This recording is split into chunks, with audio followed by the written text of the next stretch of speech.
C'est dans sa lettre à Timothée que Saint Paul nous a dit que les Écritures du bon Dieu sont là pour nous corriger, pour nous enseigner et pour nous encourager. Les versets du 5e chapitre de l'Épître aux Romains qui nous ont été lus en lien par Philippe sont un immense encouragement à tous qui sont chrétiens. Et je veux que je sois tout excité et réjoui. Que les paroles de Saint Paul s'accrochent dans notre vie et notre cœur. Et que soyons tous convaincus de tout que le bon Dieu a achevé pour nous par la mort et la résurrection de Jésus-Christ. Il y a tout le monde qui a une pitoyable image de gamin. Je vois ça, que chacun de nous est spécial au bon Dieu. Chacun de nous. Et qu'il a envoyé son Fils Jésus pour nous sauver, pour venir au secours de tous nous. Pour chacun de nous qui sont échoués en hier.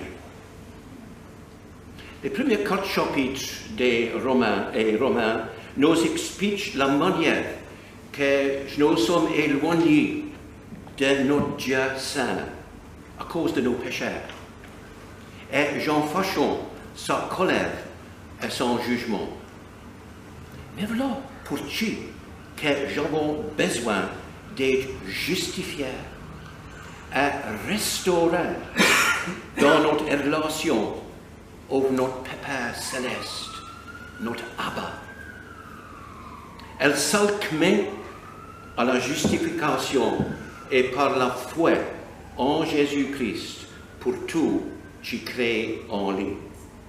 Et par sa grâce, sommes librement et tout à fait justifiés.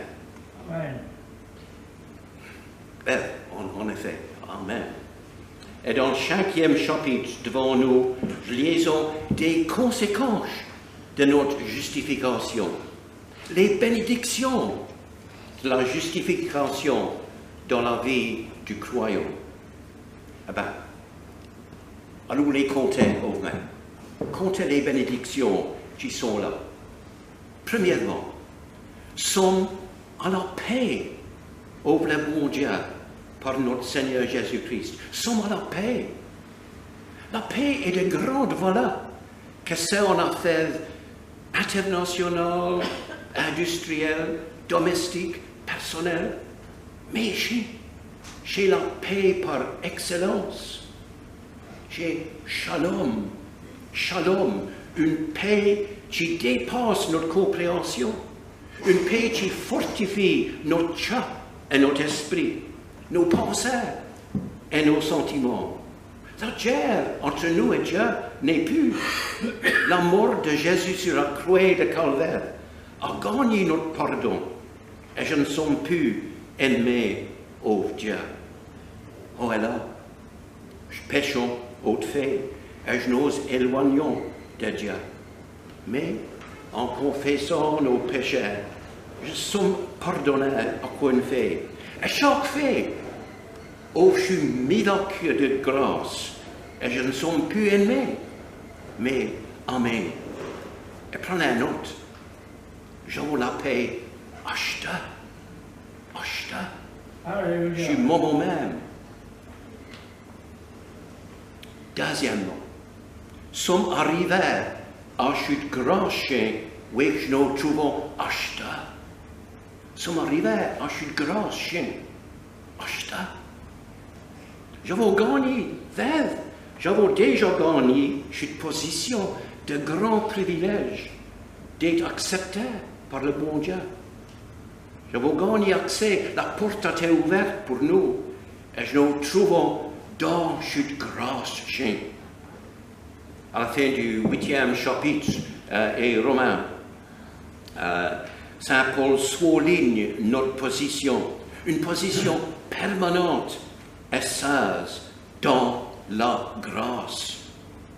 Et il équiote glorieusement au les mots, il n'y a rien, absolument rien, qui peut spader de l'amour de Dieu en Jésus-Christ. Nous trouvons dans cette grâce à tout jamais. Treizièmement, sommes réjouis dans l'aspect de la gloire du bon Dieu. Réjouis dans l'aspect de la gloire du bon Dieu. Sommes réjouis dans un aspect qui est ça et certain. Il ne faut jamais mépriser l'aspect biblique. Oh, j'espère qu'il n'y aura pas de biase demain matin à l'aéroport. Oh, et demain, il y en a. J'aurais un aspect en vain. L'aspect biblique n'est pas incertain. Notre aspect de la gloire se repose sur les promesses de Dieu. Chaque Dieu a promis, se passe là. Écrivant aux Éphésiens, Saint Paul lui dit, il y avait une période quand j'étais sans aspect et sans Dieu, mais acheté en Jésus-Christ. Un jour, dans l'avenir, le rideau ouvrira et je verrai pleinement la gloire de Dieu. Jésus apportera au grand pouvoir et gloire. Je verrai la gloire et puis je serai changé dans la gloire, car Jésus est glorifié en nous. Sommes réjouis que ce jour-là, je partagerai en abondance dans sa gloire. Jusqu'à ce temps, Saint Paul a parlé du passé, du présent et de l'avenir. Notre paix va comme résultat de notre pardon, accompli dans le passé. Notre privilège présentement est que nous trouvons achetés dans la grâce. Et notre aspect de la gloire est à réaliser dans l'avenir. Es-tu excité? Réjoui? Cherchez les bénédictions de la justification. Mais on a plus. Es-tu prêt pour quatrièmement? Sommes réjouis dans nos anicroches. Sommes réjouis dans les souffrances, les difficultés, les épreuves de la vie. En effet, le mot anicroche ne donne pas le sens du mot originel. Le mot originel, thlipsis. Thlipsis nous parle de l'opposition aux chrétiens et la persécution des fidèles. Dans les béatitudes, Jésus dit, « Vous êtes bénis quand le monde vous insulte et vous persécute et parle faussement contre vous à cause de moi. » Jésus souffrit dans sa vie. Et il faut que chaque chrétien s'attende d'être opposé et persécuté, même en 2017. Et le chrétien se réjouit dans telle souffrance, pas dans le manque d'aise, d'acheter, mais dans l'effet à la fin. La souffrance mène à l'endurance, l'endurance à l'expérience, l'expérience à l'aspect n'est à point point. L'aspect de notre salut est ça et certain, et chez Dieu qui nous l'a fermé, au son amour, dans notre cœur, envers par le Saint-Esprit. Oui, et j'en là, la cinquième bénédiction, sommes éternellement saufs en Jésus-Christ. Éternellement saufs en Jésus-Christ. Notre salut est garanti. Nous sommes justifiés, j'en la paix, le bon Dieu, nous trouvons dans la grâce. Puis Saint Paul écrit, la mort de son Fils nous a mis en accord au lit, acheté que je sommes alliés au lit. J'ai donc salut par sa vie, le salut au paradis. Alléluia. Dans les versets qui suivent, il y en a un temps pur de bénédiction. Oh, je n'ose pas l'aider pour tout, il n'y a pas de temps. Mais je finis. Ouvre le verset à la fin de notre lecture. Sixièmement, Krishna, sommes réjouis dans bon Dieu. Sommes réjouis dans bon Dieu. J'en ai la fête des pères. Et célébrons les pères. Mais nous voulons célébrer tout. Notre Dieu, notre Père éternel. Saint Paul a mentionné, cherchez à notre profit par notre justification. Sommes réjouis dans chaque bénédiction et la marque de joie devrait être évidente dans tous les fidèles. Dans l'Église anglicane, le service autorisé et traditionnel a une section des phrases du ministre et des réponses de la congrégation. Dans mes jeunes jours, je disais, propriété ministre ouvre la sainteté.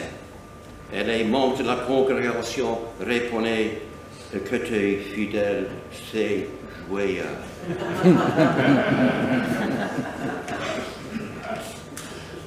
Il y avait petite apparence de jouer.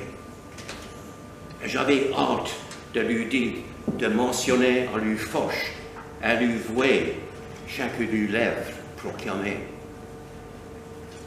Je devais être joyeux dans les dons de Dieu, mais nous réjouissons dans le donateur lui-même.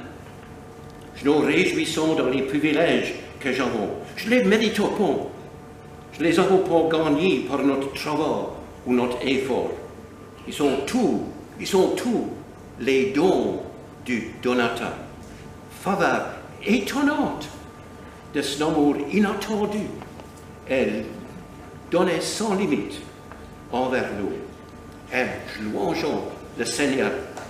Notre joie est dans Dieu lui-même et notre adoration est adressée au bon Dieu seul.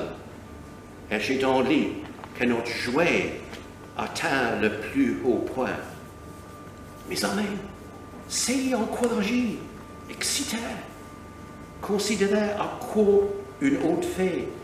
Chaque que vous êtes et les bénédictions que vous avez, une fait que vous tournez au bon Dieu et l'acceptez comme votre Seigneur.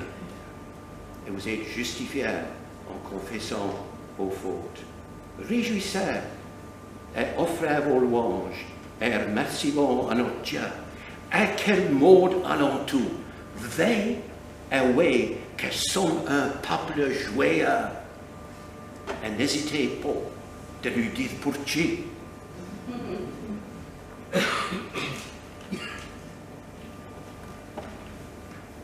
Amen. Amen.